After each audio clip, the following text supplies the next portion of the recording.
dan wasan Hausa kuma mawaki na cikin masana'antar Kannywood, ma'ana inda ake shirya fina-finan Hausa. A lokacin da nake kallo waɗanda suke burge ni guda biyu ne.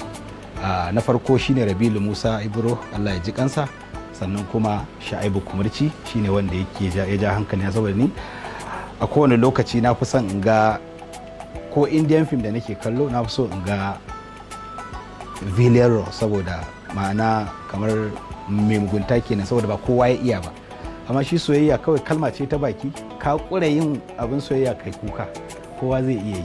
Amma abin da na fi so ne in ga na fito a mugu, na fito a wani mutum wanda a cikin fim din babu wanda za a kalla a rika cewa daga an gan shi a ce shi kenan kwanan wane ya kare, ko kuma wance ta shiga uku ko kaza, irin waɗannan na fi son irin waɗannan role. Ita budurwar da na yaba ta, ko in ce ni na fara yi gaskiya lokacin da take so na, take kulawa da ni, take yin abubuwa na soyayya. A wannan lokacin hankali na baya kanta gaskiya, kawai aiki na cikin masana'antar shi nake yi. So daga baya kuma sai abin ya juya, sai ta daina so na, ni kuma sai na koma na fara santa a wannan lokacin.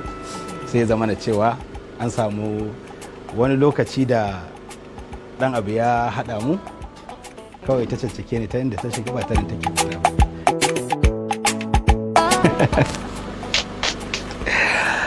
Ai gaskiya ni mai tsokana ne, wannan gaskiya ne, kuma na sha mari.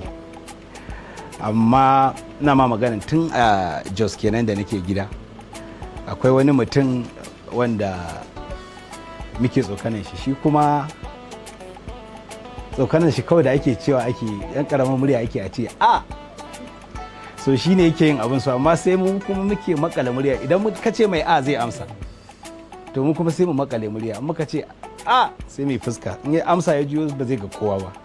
Tun yana yi da ya gano cewa tsokanan shi ake, so rana ɗaya ya faki ido, ranan kuma tsautsayi ba ni ne masa ba. Amma da aka yi a ɗin da ya danno ya rufe wanda ya ɗin suka ware suka bani, ya tattake ni. Daga wannan ranar na daina zama, daga an yi ni